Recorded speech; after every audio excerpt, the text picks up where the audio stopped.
சிவபகவானே படைத்திட வந்தாயே. பரமாத்மாவே சிவபகவானே படைத்திட வந்தாயே. ஞானமும் யோகமும் என்னிரு கண்கள், ஞானமும் யோகமும் என்னிரு கண்கள், மறவேனே நான் உன் நாமம், மறவேனே நான் உன் நாமம். ஓம் சாந்தி. முரளி டேட் 29/10/2025. காலை முரளி பாப்தாதா மதுபன். இனிய குழந்தைகளே, நீங்கள் ஒவ்வொருவரையும் தேவலோக வாசிகளாக மாற்ற வேண்டும். நீங்கள் அனைவருக்கும் நன்மை செய்பவர்கள். ஏழைகளை செல்வந்தர்களாக மாற்றுவது உங்கள் கடமை. கேள்வி: தந்தையின் எந்த பெயர் சாதாரணமாக இருந்தாலும் செயல் அதிக மகத்துவமாக இருக்கிறது? பதில்: தந்தையை படகோட்டி என்று சொல்கிறார்கள். இந்த பெயர் எவ்வளவு சாதாரணமாக இருக்கிறது. ஆனால் மூழ்குபவர்களை கரை சேர்ப்பது எவ்வளவு மகத்தான காரியம். நீச்சல் அடிப்பவர்கள் எப்படி ஒருவர் பிறருக்கு கை கொடுத்து கரை சேர்க்கிறார்கள், அப்படி தந்தையின் கை கிடைப்பதால் நீங்கள் சொர்க்கவாசி ஆகிறீர்கள்.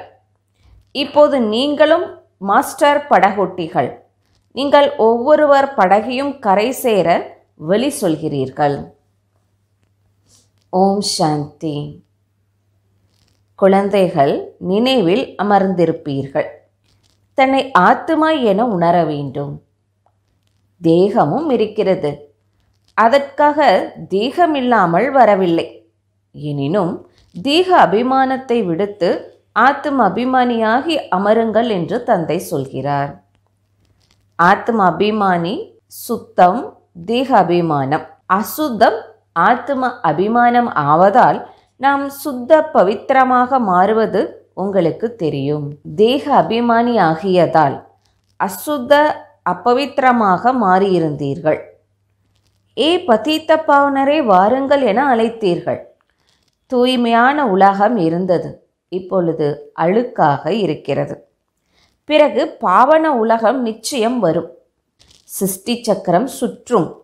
யாருக்கும் இந்த சிருஷ்டி சக்கரம் தெரியுமோ அவரை சுயதர்ஷன சக்கரதாரி என்று சொல்கிறார்கள். நீங்கள் ஒவ்வொருவரும் சுயதர்ஷன சக்கரதாரிகள். சுயம் ஆத்மாவிற்கு சிருஷ்டி சக்கரம் ஞானம் கிடைத்திருக்கிறது. ஞானத்தை கொடுத்தது யார்? நிச்சயம் அவரும் சுயதர்ஷன சக்கரதாரியாக இருப்பார். தந்தையை தவிர வேறு எந்த மனிதரும் அதை கற்பிக்க முடியாது. சுப்ரீம் உயிரான தந்தையே குழந்தைகளுக்கு கற்பிக்கிறார். குழந்தைகளே, நீங்கள் ஆத்ம அபிமானி ஆகுங்கள் என்று சொல்கிறார். சத்யுகத்தில் இந்த ஞானத்தை, அதாவது அறிவுரையை கொடுப்பதற்கு அவசியம் இருக்காது. அங்கே பத்தியமும் இருக்காது. ஞானத்தால் ஆஸ்தி கிடைக்கிறது. நீங்கள் இப்படி உயர்வீர்கள் என தந்தை ஸ்ரீமத் கொடுக்கிறார். நாம் சுடுகாட்டுவாசிகளாக இருந்தோம். இப்போது தந்தை உயர்ந்த தேவலோக வாசிகளாக மாற்றுகிறார் என்பது உங்களுக்கு தெரியும்.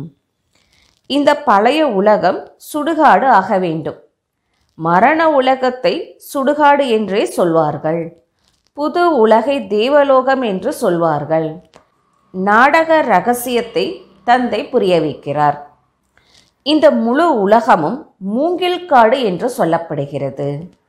இந்த நேரம் முழு உலகிலும் ராவண ஆட்சி நடப்பதை தந்தை புரிய வைக்கிறார். தசராவையும் கொண்டாடுகிறார்கள். எவ்வளவு மகிழ்ச்சி அடைகிறார்கள். எல்லா குழந்தைகளையும் துன்பத்திலிருந்து விடுவிக்க நானும் பழைய ராவண உலகத்திற்கு வரவேண்டியிருக்கிறது என்று தந்தை சொல்கிறார். ஒரு கதை சொல்கிறார்கள். அதில் உங்களுக்கு முதலில் சுகம் வேண்டுமா அல்லது துக்கம் வேண்டுமா என்று கேட்கிறார். அப்போது சுகம் வேண்டும் என்று சொல்கிறார். சுகத்திற்கு சென்றால் அங்கே யமதூதன் போன்றோர் வர முடியாது. இப்படியும் ஒரு கதை இருக்கிறது. சுகதாமத்திற்கு ஒருபோதும் காலன் வருவதில்லை. அது அமரபுரியாகிறது என்று தந்தை சொல்கிறார். நீங்கள் மரணத்தை வெற்றி பெறுகிறீர்கள். நீங்கள் எவ்வளவு சர்வசக்திவானாகிறீர்கள். இன்னார் இறந்துவிட்டார் என அங்கே ஒருபோதும் சொல்ல மாட்டார்கள். மரணத்தின் பெயரே இருக்காது. ஒரு ஆடையை மாற்றி அடுத்ததை பெறுவார். பாம்பும் சட்டையை மாற்றுகிறது தானே. நீங்களும் பழைய தோலை விடுத்து புதிய தோளிற்குள், அதாவது சரீரத்திற்குள் வருவீர்கள். அங்கே 5 தத்துவங்களும் சத்தோ பிரதானமாக மாறிவிடும். எல்லா பொருட்களும் சத்தோ பிரதானமாக மாறிவிடும். பழங்கள் உட்பட ஒவ்வொரு பொருளும் மிகச் சிறந்ததாக இருக்கும். சத்யுகத்தை சொர்க்கம் என்று சொல்கிறார்கள். அங்கே அதிக செல்வந்தர்கள் இருந்தார்கள். அவர்களைப் போன்ற சுகவாசிகளாக, சொர்க்கத்தின் எஜமானர்களாக யாரும் இருக்க முடியாது. நாமே இப்படி இருந்தோம் என்பது இப்போது உங்களுக்கு தெரியும். அதனால் எவ்வளவு மகிழ்ச்சி இருக்க வேண்டும். ஒவ்வொருவரையும் தேவலோகவாசியாக மாற்ற வேண்டும். பலருக்கு நன்மை செய்ய வேண்டும். நீங்கள் பெரிய செல்வந்தர் ஆகிறீர்கள். அவர்கள் எல்லோரும் ஏழைகள். எதுவரை உங்கள் கையோடு கை சேரவில்லையோ அதுவரை சொர்க்கவாசியாக மாற முடியாது. தந்தையின் கை அனைவருக்கும் கிடைப்பதில்லை. தந்தையின் கை உங்களுக்கு கிடைக்கிறது. உங்கள் கை பிறருக்கு கிடைக்கிறது. பிறருக்கு பிறரிடமிருந்து கிடைக்கும். நீச்சல் அடிப்பவர்கள் அப்படி ஒவ்வொருவராக அந்த பக்கம் அழைத்துச் செல்கிறார்கள். நீங்கள் மாஸ்டர் படகோட்டிகள். பலர் படகோட்டிகளாக மாறிக்கொண்டு இருக்கிறீர்கள். உங்கள் தொழிலே இதுதான்.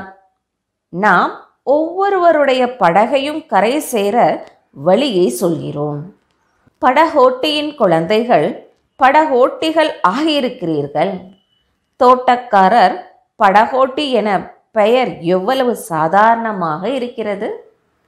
இப்போது நீங்கள் நடைமுறையில் பார்க்கிறீர்கள்.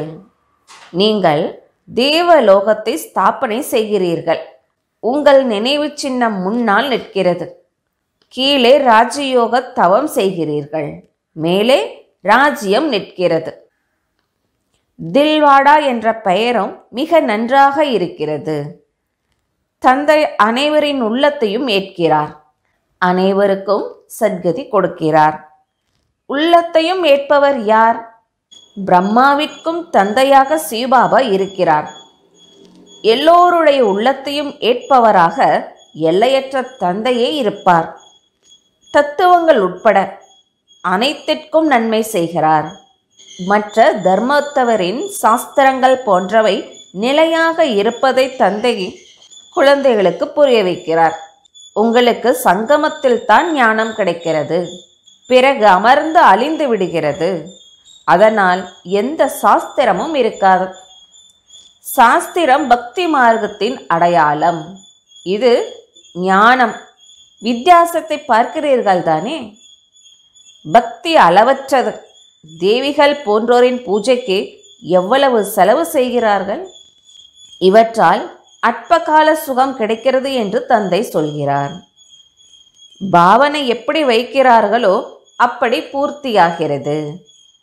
தேவிகளுக்கு அலங்காரம் செய்து செய்து ஒருவருக்கு காட்சி கிடைத்தால் அவ்வளவுதான். மிகுந்த மகிழ்ச்சி அடைவார்.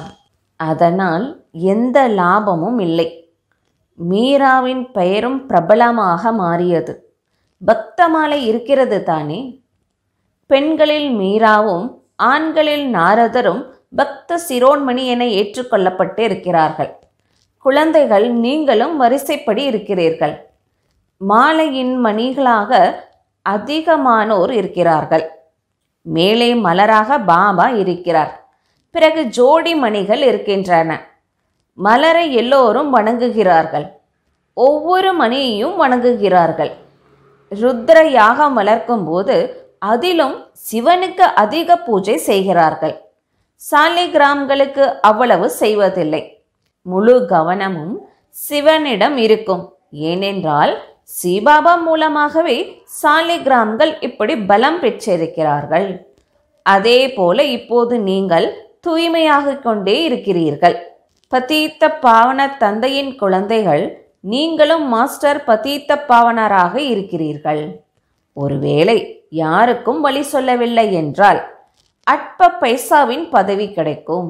இருந்தும் தந்தையை சந்திக்கிறீர்கள் தானே, அதுவும் குறைந்தது கிடையாது.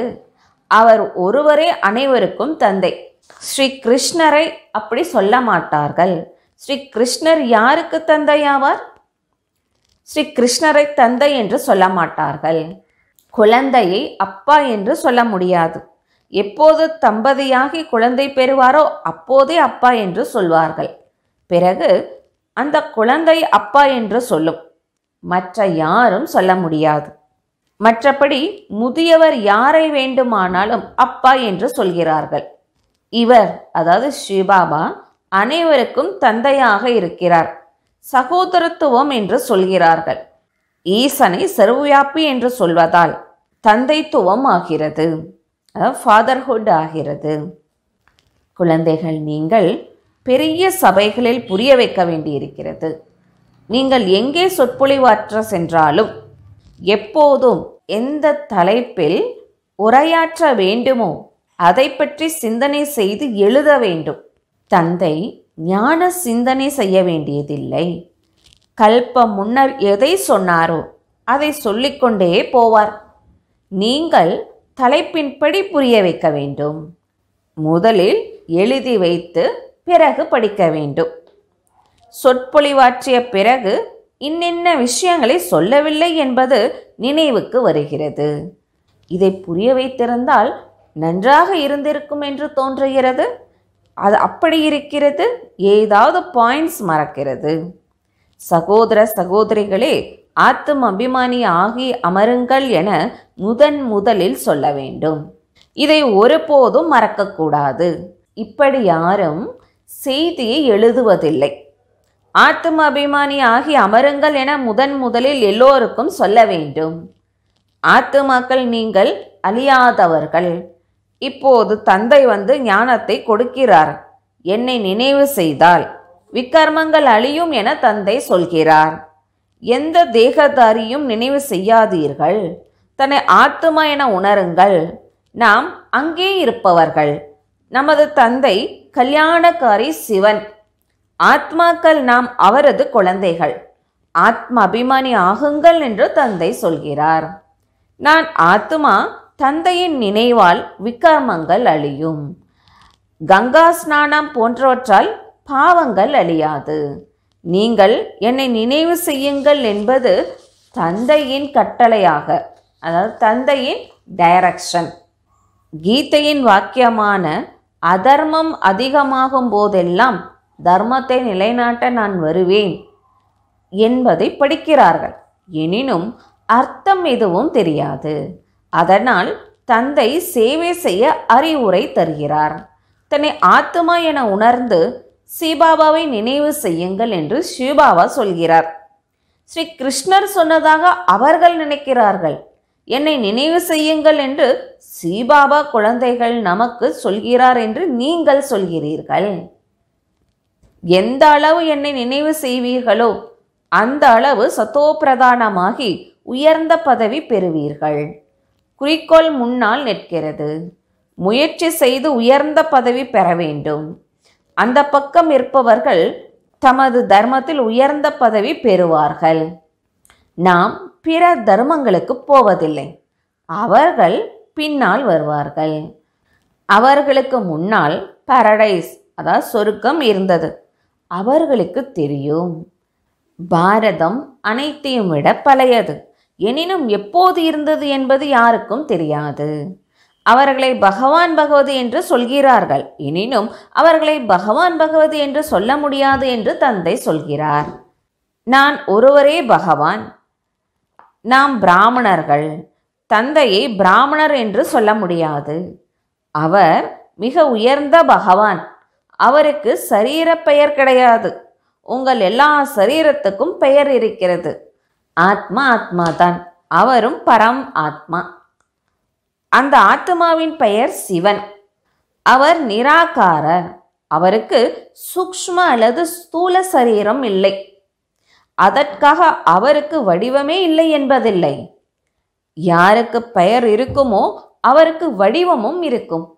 பெயர் உருவம் இல்லாமல் எந்த பொருளும் இருக்க முடியாது. பரமாத்மா தந்தையை பெயர் உருவம் இல்லாதவர் என்று சொல்வது மிகப்பெரிய அஞ்ஞானம். தந்தையும் பெயர் உருவம் இல்லாதவர், குழந்தைகளும் பெயர் உருவம் இல்லாதவர் என்றால் பிறகு உலகமே இருக்காது.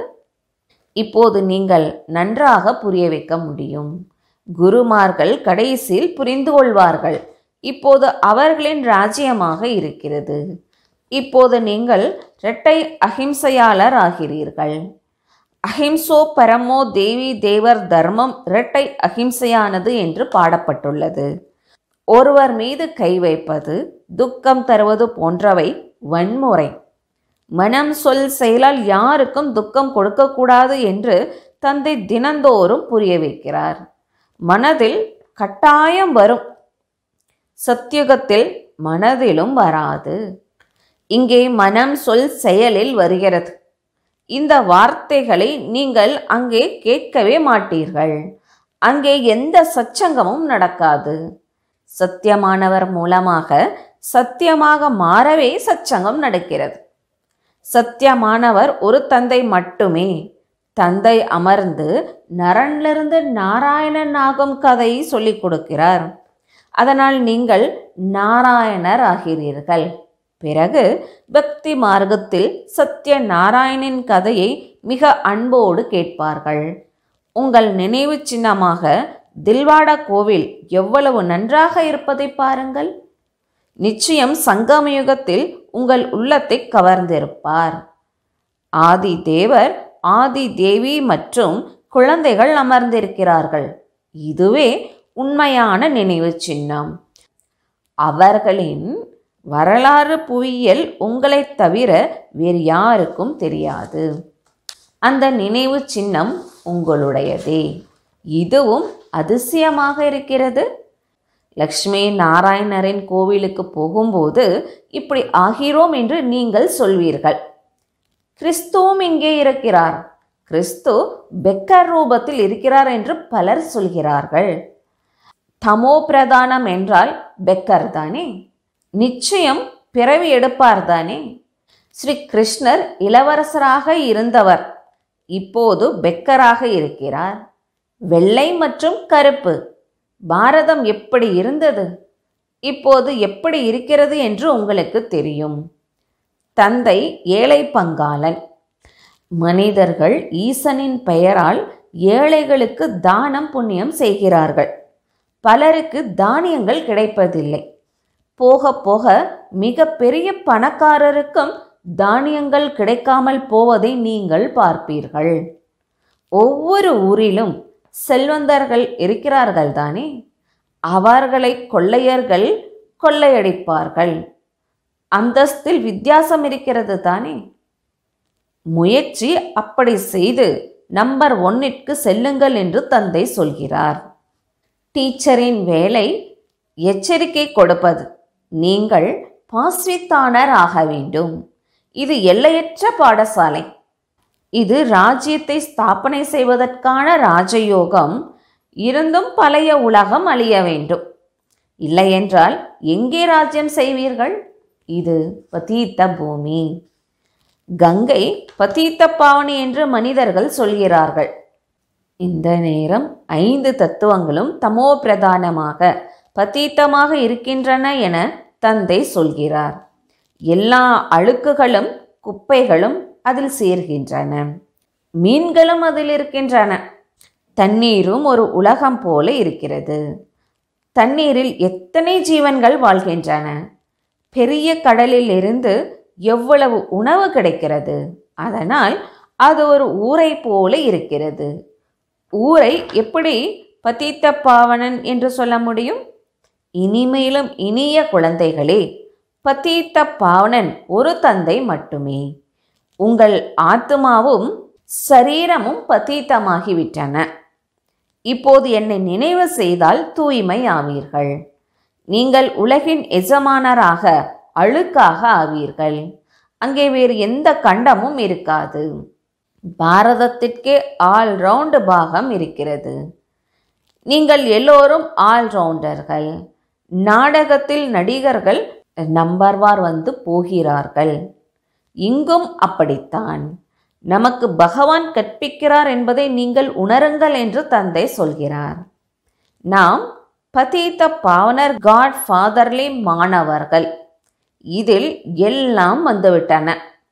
பதீத பாவனரும் வந்துவிட்டார், குரு டீச்சரும் வந்துவிட்டார், தந்தையும் வந்துவிட்டார். எனினும் நிராகாரராக இருக்கிறார். இது பரலோக காட்ஃபாதர்லி உலக பல்கலைக்கழகம்.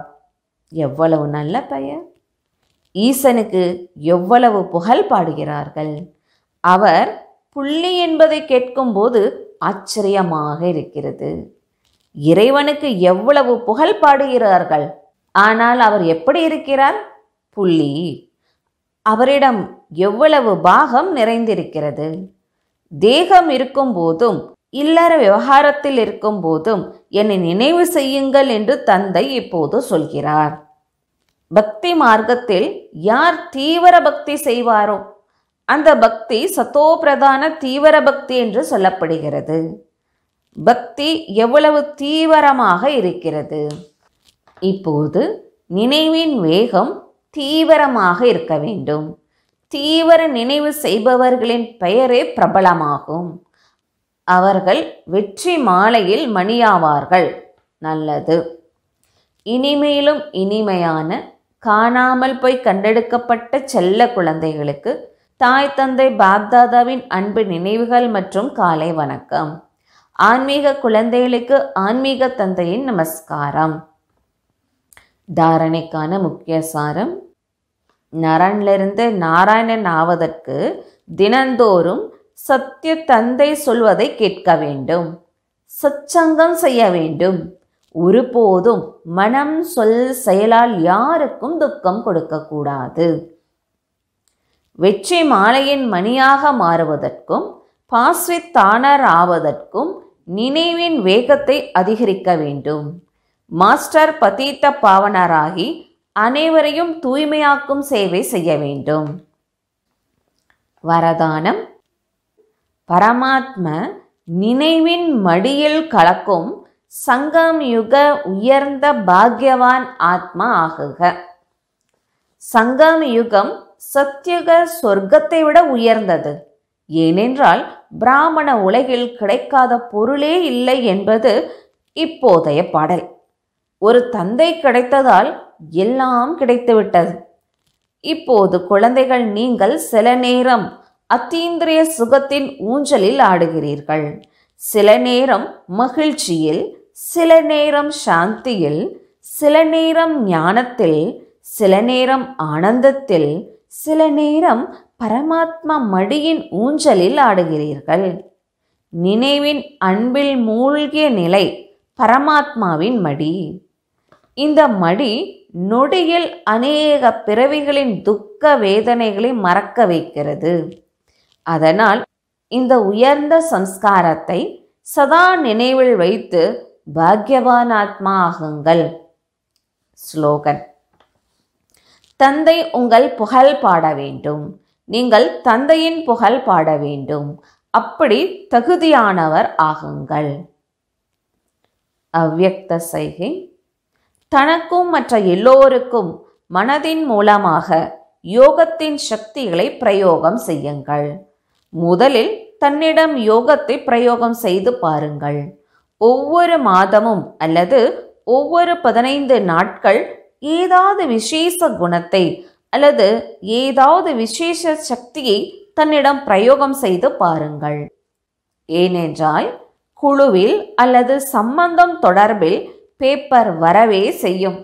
அதனால் முதலில் தன் மீது பிரயோகம் செய்து ஏதாவது பேப்பர் வந்தபோது எந்த குணம் அல்லது சக்தியை பிரயோகம் செய்வதால் எவ்வளவு நேரத்தில் வெற்றி கிடைக்கிறது என்பதை சோதனை செய்யுங்கள். எப்போது தன்னிடம் வெற்றி பெறுவீர்களோ அப்போது பிறருக்காகவும் பிரயோகம் செய்து ஊக்கம் உற்சாகம் தானே அதிகமாகிக் கொண்டே போகும். ஓம் சாந்தி.